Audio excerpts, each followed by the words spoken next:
This podcast is brought to you by lillibadcock.com and the Confidence Academy, giving you the confidence to be who you truly are.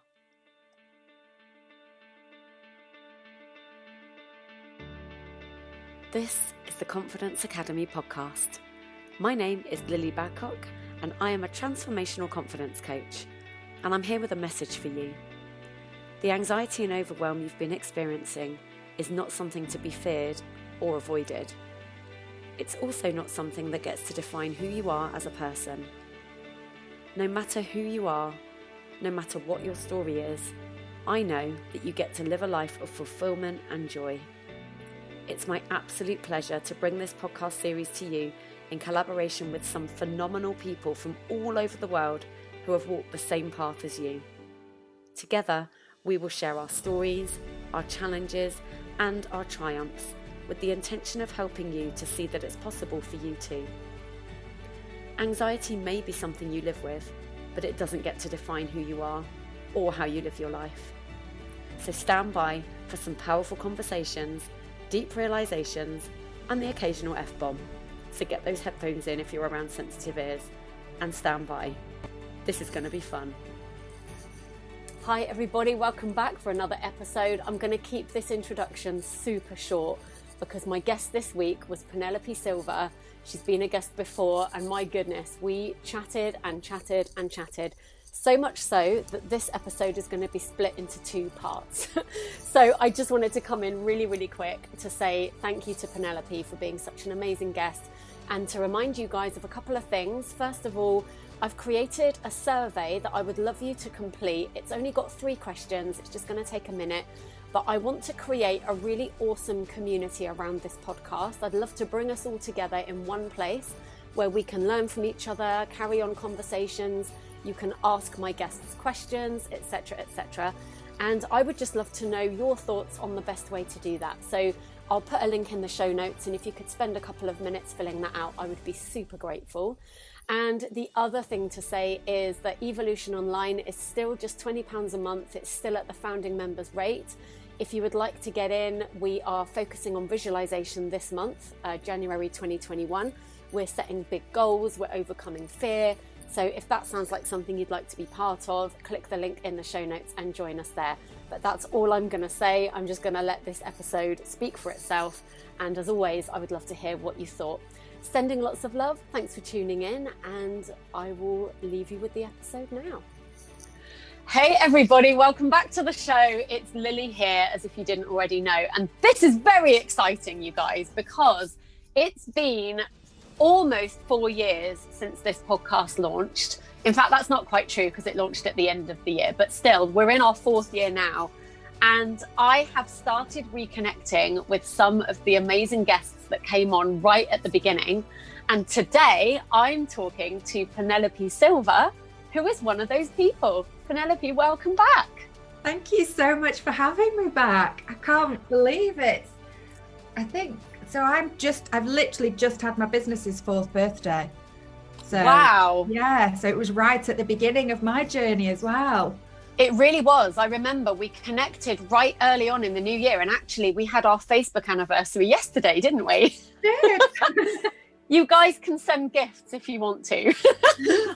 We will accept gifts or just nice messages or whatever. But Penelope and I collaborated. It was all very aligned even at the time, wasn't it? Because I think we just got started chatting and something was mentioned about vision boards. And then we just on a whim decided to hold a vision board party. And so we collaborated, and you taught me and everyone else that was listening how to put together a vision board. So just off the bat, I just want to say, let's dig into that, because I don't even know where my vision board went. I'm going to have to find it, because wouldn't it be amazing to see what we created on those vision boards? Oh, absolutely. And the weird thing is that tomorrow is today's the 8th of January 2021, just for those of you listening in the future, but tomorrow is National Vision Board Day. And I'm actually hosting my VIP vision board day where we do. So I've gone into much more detail and depth with it now. So we do goal setting and planning, and we do a review of things that had done well last year. And then we do energy clearing and that kind of thing. And then we make 2 vision boards. So we make, I've got a new secret formula that I've developed over the years.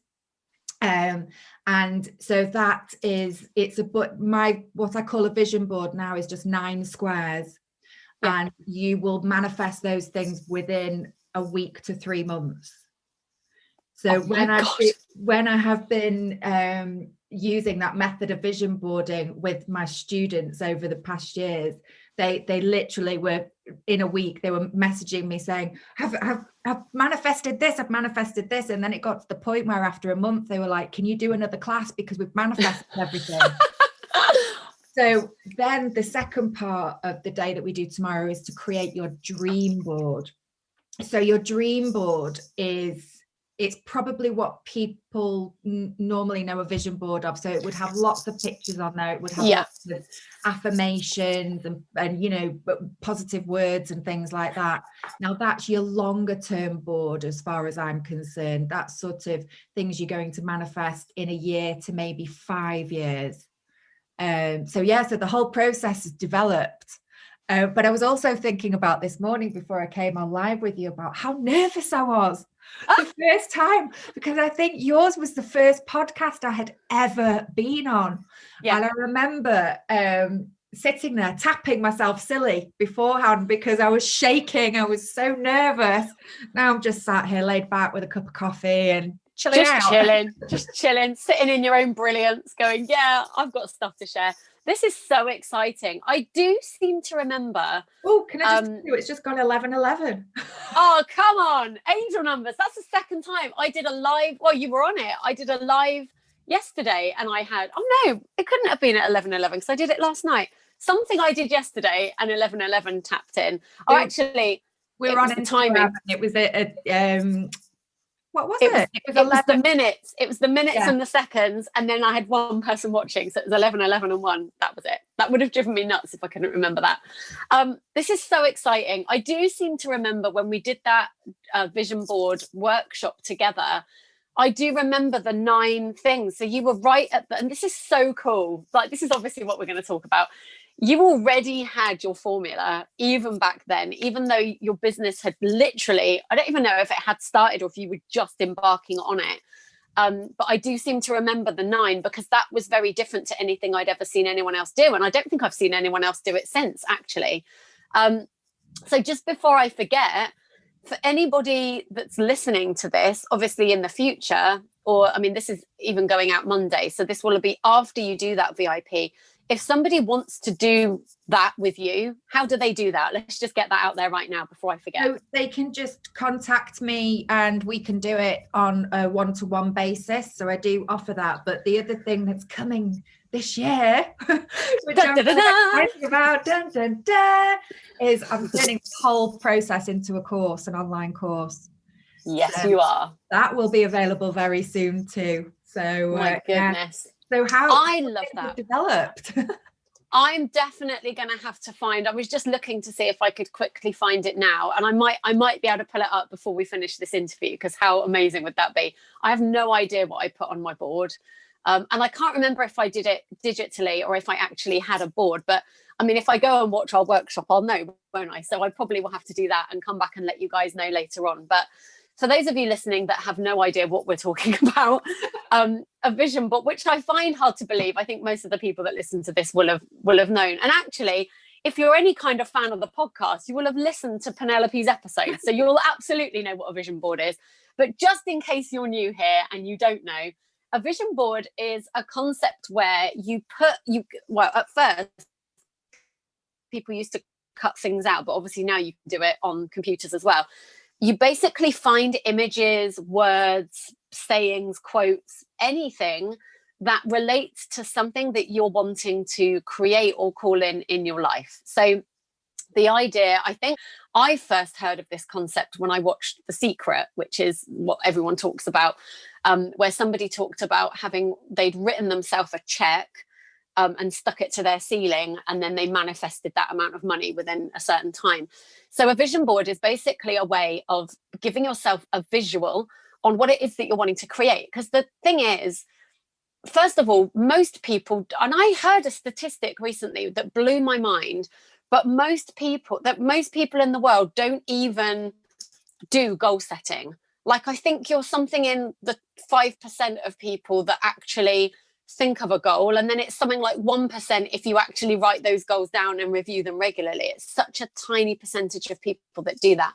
But the fact of the matter is, if you regularly check in with what you want, write it down, make it visual in a way like with a vision board or something like that, and then consistently come back to that, you are going to create those results in your life. It's just the way that the energy works, and it's just the way it works. So Penelope, I would love you to dig a little bit, and I know you can't give it all away, but dig a little bit more into that process. Like, why does it work? Why does it work to put stuff up on a board and keep looking at it? And why does it not work for so many people?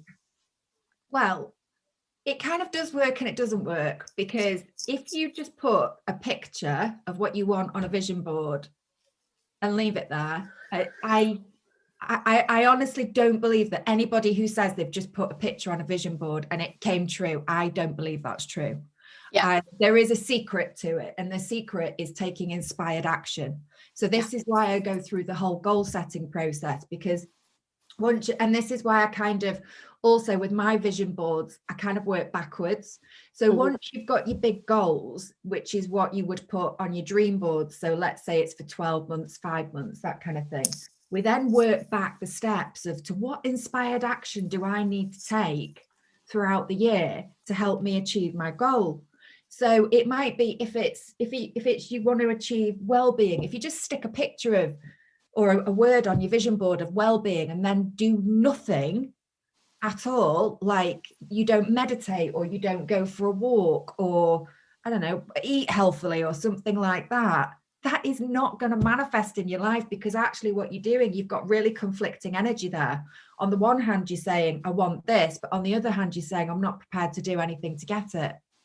Yeah. And I would go further than that as well. And you mentioned energy as part of your process, but if you don't energetically believe you can have that, or even for a minute, believe that that might be for you, then you're not even going to feel like you want to take the inspired action. You're not even going to tap into what that inspired action is, because you've already written it off in your energy. And this is where so many people fall down. So the energy piece that you mentioned, can you share any of the ways that you help people to tap into that energy and clear anything that's stuck? So I use EFT to do that. So we look at we set the goals first of all, and then we sort of dissect it. So we look at parts where we think that we're not worthy, and then we look a little deeper and think, why do we feel we're not worthy of that, or why do we feel we can't achieve that, or it's too lofty a goal, or you get these self-limiting beliefs like, who am I to even ask for that, or things like that. So then we do tapping around that to clear that energy, and then we replace that with positive statements, more empowering statements. And then I'll probably do some distance Reiki healing as well to really balance the energy. But one of the processes that I have developed over the past 4 years, and as far as I know, I haven't come across anybody else that does it the way that I do it. I started on my journey 4 years ago as a Reiki healer, and I was doing in-person Reiki services, and everything I do comes from the core of the chakras. So that's why you'll always hear me talking about chakras. And what I've realized is that the process that I've developed, we go through in the VIP day, or whether it's one-on-one coaching or whatever, whether we're doing an immersion or a retreat or whatever it is. When we're doing this creative energy, we look at the energy of the chakras. So we'd look at the root chakra first and make sure that your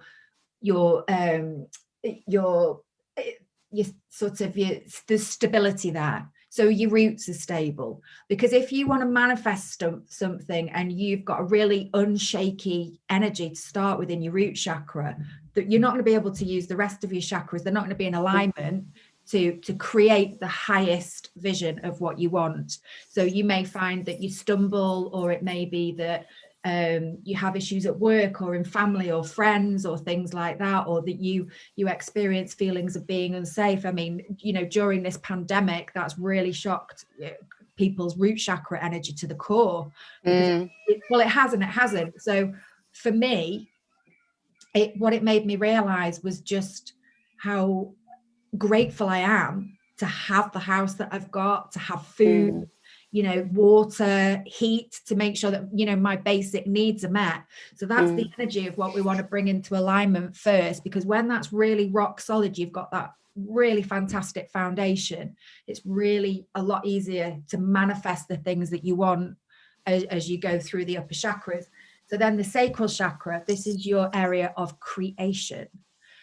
So this is where you form your ideas. So we want to be really, and actually the vision board that we create comes from the area of the sacral chakra. That's where it would be created. We then move up to, but it's also where your emotions are as well. So we need to make sure that your emotions are really healthy so that we can carry on manifesting. It's someone. Oh, look, it's Sophia. I've got a sad Sophia. I'm just podcasting, babe. Oh. What are you showing me? Sophia likes to be on all my podcast episodes. She's just coming to sit. You're going to sit quietly. So lovely to see her. I remember when she was born. I know. She can stay. She's rocking out with a Malteser reindeer or whatever that is at the moment. Is that for me? She's like, no, that's not for you, Mum. Oh, bless her. Sorry, carry on, Penelope. We will carry on. She's on all of these episodes. She's the real star of the show, to be honest, just so you know. So then we move up to the area of the solar plexus, which is what I was mentioning last night. So when your solar plexus is balanced and healthy, you feel really empowered and you feel like you have a lot of self-worth and self-confidence. When it's underactive, that's where you get your anxiety. And when it's overactive, that is where you step into, it's like what I call Donald Trump energy. It's all about him. It's all about power and that kind of thing, and manipulation and things like that. So we want to bring that into balance so that we make sure that what we're attracting into our life, what we're creating, is coming from a really good energy source rather than from needy, lack, manipulative energy. Now, when I was younger, I this is why I said to you, you go through cycles of your life. I was really sitting in that energy. So probably sort of late teens to 20s, early 20s, it was all about the designer stuff I could have, making sure I had the latest mobile phone, you know, having a millionaire lifestyle, that kind of thing. It was all materialistic. And it was created from a place of, I have to have it, I need to have it, because I thought those things, those outside things, would make me happier. So then you move up to your heart chakra energy. And this is where I really want people to be creating their grandest visions of their life from. Because when you drop into your heart center energy, it's all about creating with love and compassion. And whilst you're creating these things for yourself, it's also about doing no harm to other people as well. So this is the purest for me, I believe it's the purest form of creation. And then we have the throat chakra energy, which is where you sit, Lilli. So Lilli spreads her message through her beautiful voice, whether it's through word or through singing. And the throat chakra energy is all about, and a lot of people, like when I started learning about the chakras, there wasn't that much kind of information about the throat chakra, but I actually think it's one of the most important ones, because where you've got your creation in your sacral chakra, the throat chakra is where you actually manifest it into physical form. So again, we need this to be in balance, because if it's deficient, you're not speaking your truth, you're pushing, like you said last night, you're swallowing things down, I had a client who came to see me for Reiki. She had laryngitis and had it for a few months. And we did a full well-being questionnaire to start with. And nothing was mentioned around this other than the fact that she'd lost her voice. And I did the Reiki treatment and I said, have you got challenges within your family? I said, are there areas where there's things that you want to say that you can't say? And she sat up and she went, oh yes, that's exactly it. And then she was like, oh my God, I can speak. Because I cleared and balanced the energy. So again, it's like, you know, and I know that within families, it's sometimes difficult because there's a hierarchy and things like that. But it's really important that, especially in your own life, that you are speaking your truth. So whether that's actually physically speaking it or in terms of a vision board, it's actually asking for what you want, because a lot of the time we don't. Yeah. You know, the other sort of interlinked with this is deficient is energy from the solar plexus chakra, where we're people pleasing.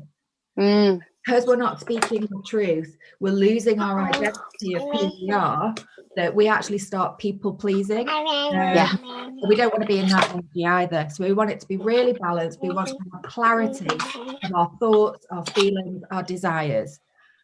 Then we move up to the third eye chakra, which is in between your eyes. And this is one of my favorites as well. Well, they're all my favorites, but this is where, because I'm clairvoyant, so this is where I see everything I want to attract into my life. So this is where I do my visualization and manifestation. Oh, she's so cute. She's now licking the chocolate from her fingers. For anyone who's keeping up with the Malteser reindeer, it's now been devoured and she's just covered in chocolate. I'm just going to send her back out to her dad now that she's covered in chocolate. Go show daddy and get a wipe. There's a good girl. There we go. Yeah, go and get a wipe. Okay. We'll just get a wipe and come. Oh, okay. We'll use this then. Here we go. We'll use daddy's towel. That will serve him right, won't it? We'll use daddy's towel. It will be fine. There we go. I find this absolutely fascinating, especially with this third eye. I'm going to let you finish what you were saying. I have so many questions though, and I'm sure people listening do as well. By the way, if you are listening to this and going, oh my God, I want more information, I'm just creating a new community for this podcast. If you're on my mailing list, you'll have received a survey yesterday asking your preference for where that's going to be. When we've decided and it's launched, I'm going to be inviting my guests like Penelope to come into that space so that they can answer questions. So if you have questions, don't worry. We will share in the show notes how you can reach out and ask the questions that you've got. Carry on, Penelope. Okay. Third eye. So third eye, if you don't have clarity of thought and you've almost got like fog going on in your third eye, so sort of around your eye area, then when you're manifesting, you're only going to attract sort of wishy-washy, foggy things back. Does that make sense? So we need this area to be cleared and balanced as well. And then as we move up to the crown chakra, this is your connection to the divine. So we need that to be open and flowing as well, because if it's blocked or deficient, we're not going to have energy alignment and flow that we want to create everything into fruition that we want. So normally when I'm doing chakra clearing, I kind of go from root to, the energy comes up the body, so it's going from root to crown.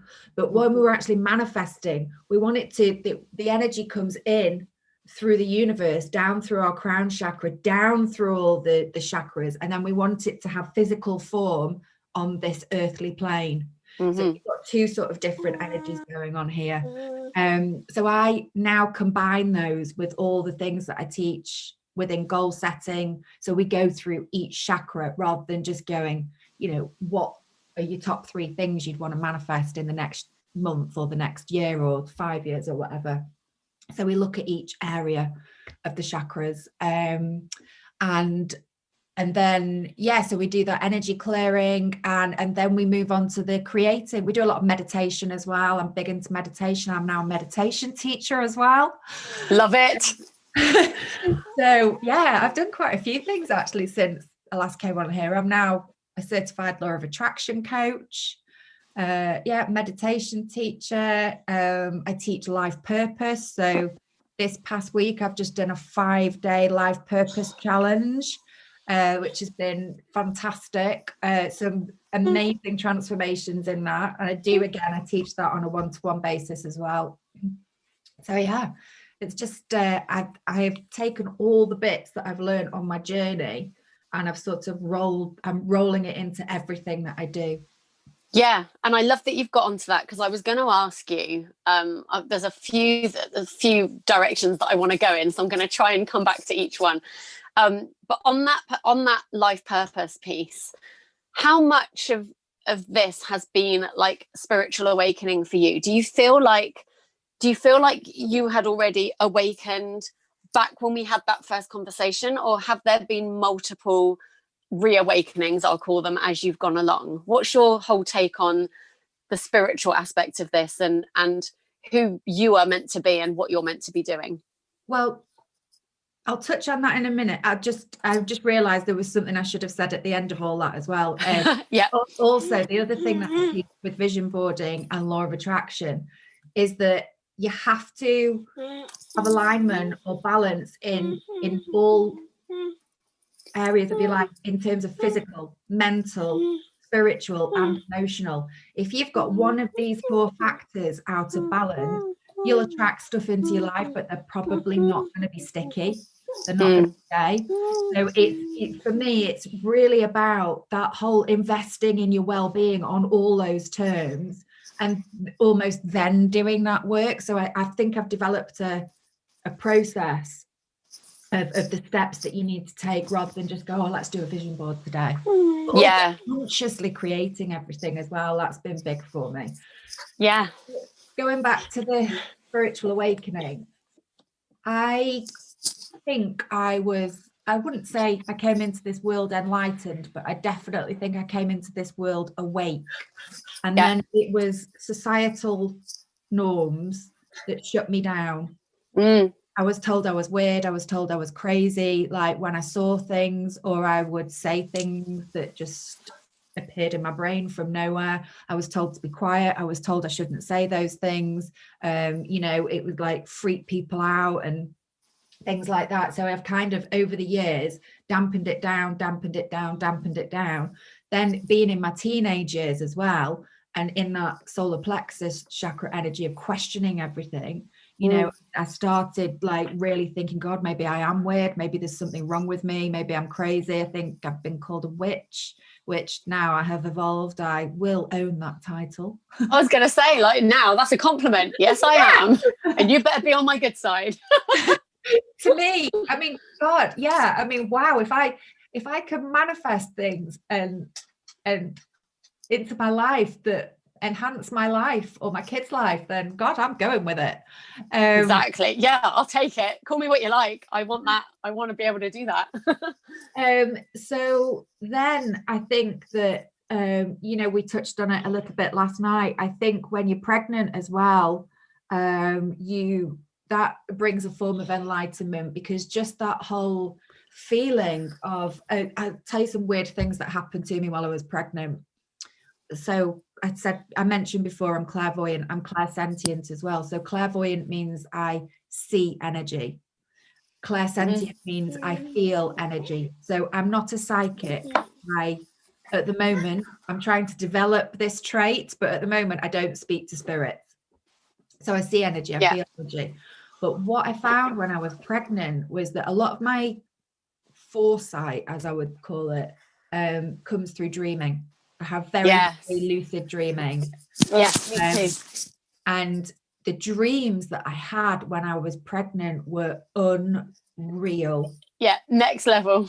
Absolutely unreal. I'll tell you one short story. So I was pregnant. We were on holiday in Sardinia, and I had this dream, and it was about a boy who I didn't really know at school. He was the year above me. but he was friends with my best friend at school. Oh, yeah. So we're in this, and I can see it vividly to this day. And we're in this house, but it's a hexagonal house. Mm-hmm. And the stairs are all around the outside of the inside of the shape of the house, and they're sort of spiraling down in this hexagonal shape. And so I'm there with him, and then there's my best friend. She was there as well, Sophie. And we're walking down, and he's showing us this house. And as we're walking down, he starts saying, "I'm Sophie's boyfriend." And I'm saying, or no, Sophie said, "Rowan is my boyfriend." And I was like, "Rowan can't be your boyfriend, he's gay."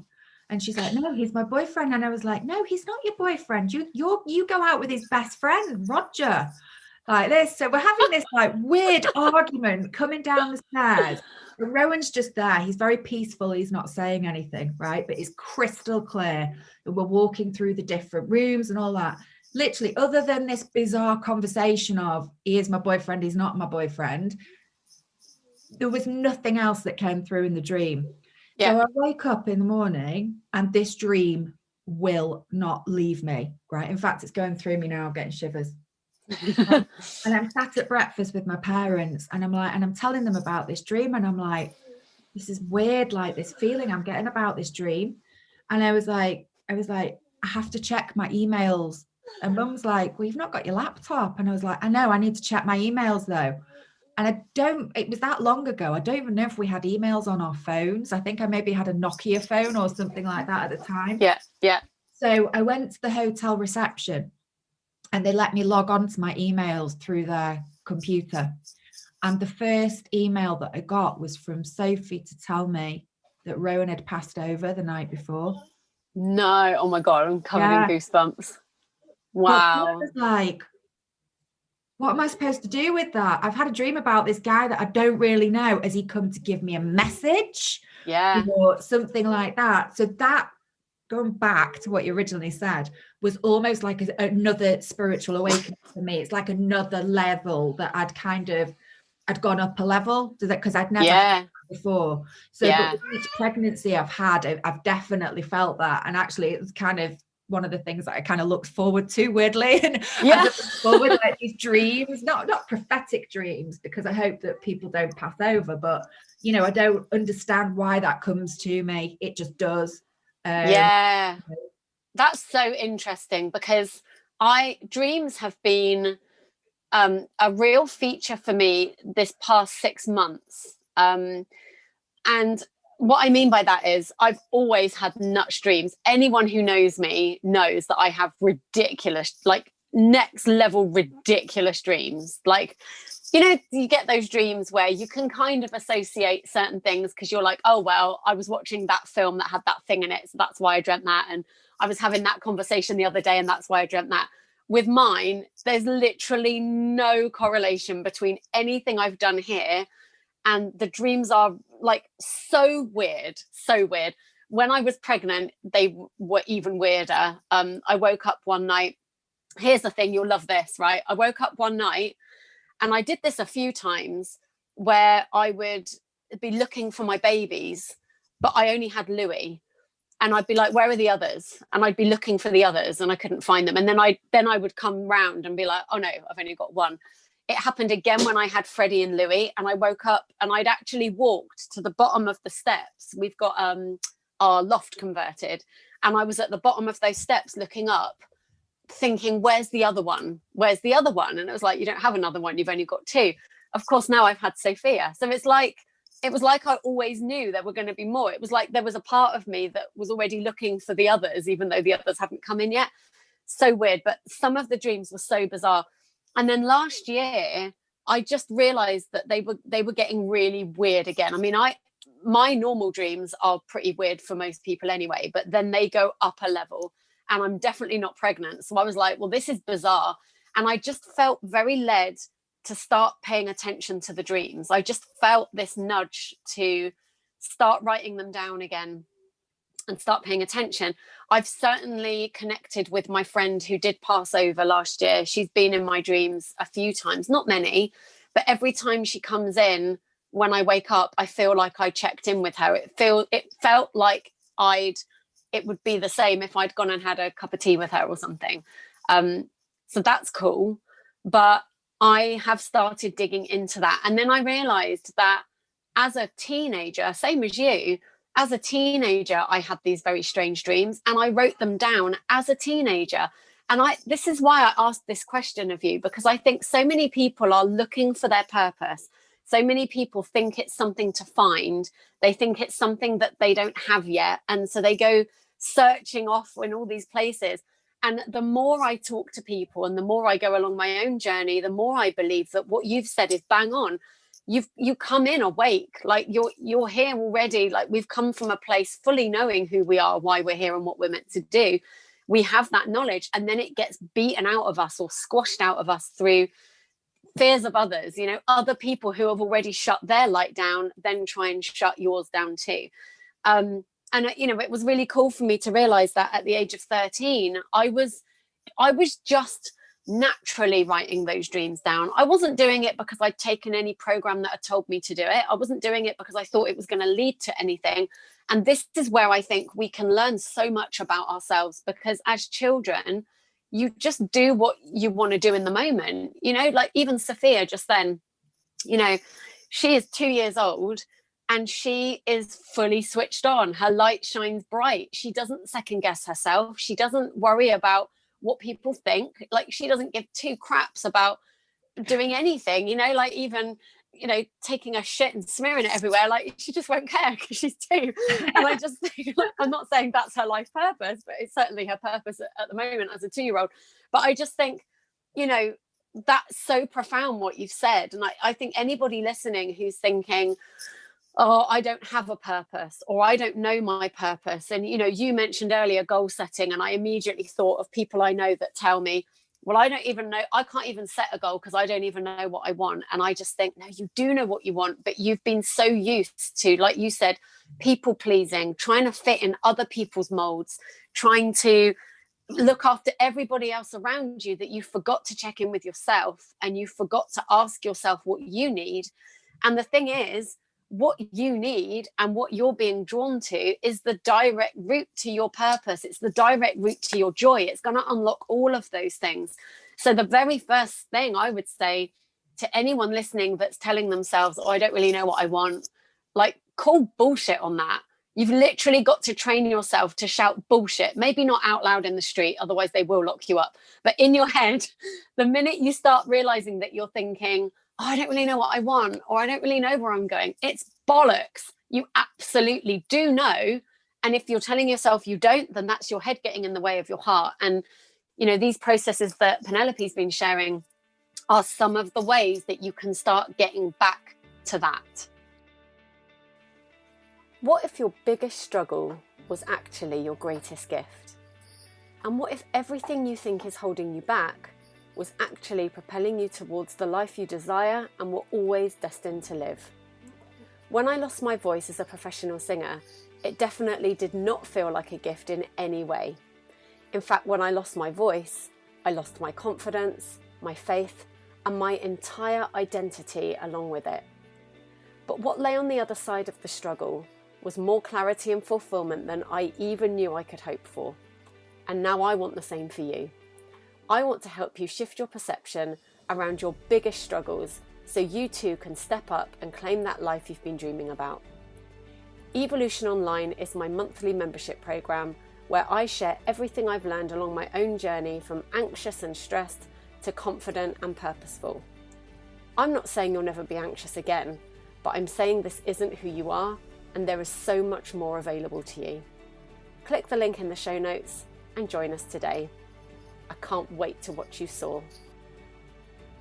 I think the other thing as well, I do want to pick up on something on your dream bit as well. There's a question I wanted to ask you, but I will go on from this. So the other thing with our life purposes, we're kind of channeled by our schooling and our parents to go down a certain path. That's where, we come into this world enlightened, we know who we are, but then it's what we're taught along the way that channels us down certain paths. So we don't often, like, one of the first questions so with life purpose, that you're working out, so I teach Ikigai, you heard of Ikigai? No. Okay, so Ikigai is a Japanese term, and basically it means your life's purpose. So it's finding your happiness, what makes you happy. Mm-hmm. And it's a Venn diagram, and it's 4 circles overlapping. So you've got one at the top, one at the left, one underneath, one at the other, the right. And it's the bit in the middle that's your sweet spot. So the first circle at the top is, what do you love? Now, I'm not talking about what do you love to do for work or anything like that. I have a series of coaching questions that we go through, and I ask people, what do you love? And they go, I don't know. And they were like, I've never been asked that before. Okay, what's your favorite color? I don't know.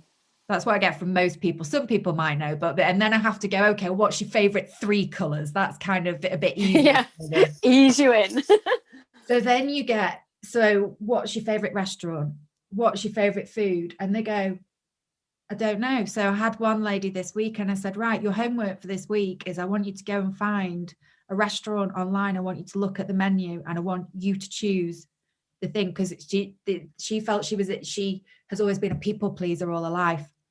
So she would go where her friends wanted to go, or where her husband wanted to go. And when she got there, we both had this feeling as well, because I am a reformed people pleaser. And don't get me wrong, I'm not perfect. Sometimes I do slip back into it. That's just part of being human. But, I very much chose when I was taken out for dinner, I would choose off the menu what was the cheapest thing. Because I felt uncomfortable because somebody else was paying. Yeah. So we go through all these things. So you've got what you love. We create this whole vision of what you love.